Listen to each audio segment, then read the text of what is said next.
Hi, everyone. So I want to talk about the legal forms of business and the options that you have. Um, and there are essentially two things to think about. One is legal exposure, and the other is tax effects. Um, those are the big deals. Um, so I am not by any stretch of the imagination giving legal advice. I'm not a lawyer. I'm just telling you things that I've done and things that I've seen.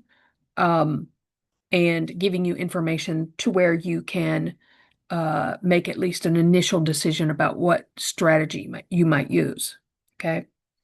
So when I started my business, I really didn't think about this at all. I got a bookkeeping client, and essentially I was sending invoices to them.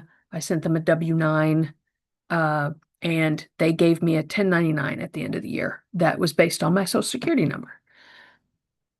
And that works just fine. Okay. So uh, when you get these 1099s, you report them on your Schedule C. And hopefully you'll keep track of your books and everything because you will have expenses running your business. And and all of that income will be taxable to you. Okay. On the Schedule C, on the 1040.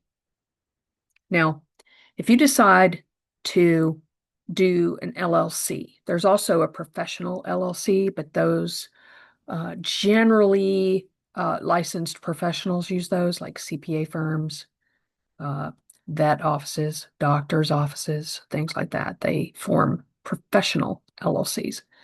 Uh, if you started a bookkeeping business, you would not have to do that. Um, and an LLC works just fine for that.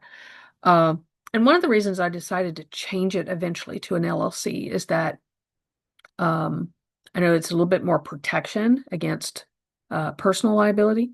Although I also do carry errors and omissions insurance, which for professions like bookkeeping, you may need to have. And starting any business, you may have some liability that you get insurance for. Like, for example, I have a client right now that does uh, indoor inflatable play for kids, think bouncy houses kind of thing. But it's indoors, so they don't take parties to homes. The parties come to them, at their building. And so they get insurance, to protect them from any liability, right? But they're also still an LLC. They're just building some protection for themselves. So an LLC, um, if you do just a regular LLC, you'll have a 1065 form that you have to file at the end of the year. There's usually no taxes associated with that. It's just pass-through income. So that net income, that net bottom line goes to your 1040. Now, the other thing about this, from a sole proprietor standpoint or an LLC, you will have to think about paying estimated taxes. And I've done a separate video on that and how to think about that. Um, so uh, that's a very important part of kind of thinking this through. Um, Now you can also be an LLC and get an S Corp status with the IRS, and that's a federal designation, so that you don't have all these uh, extra payroll taxes on all of that income. But there's one very serious element of that. If you get S Corp status, you must run a payroll and pay taxes on a regular basis for payroll.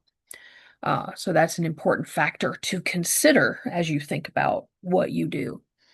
Um, and different people have different rules of thumb as to when you should become or apply for the S Corp status, which I'll do another video on that one to talk about it specifically.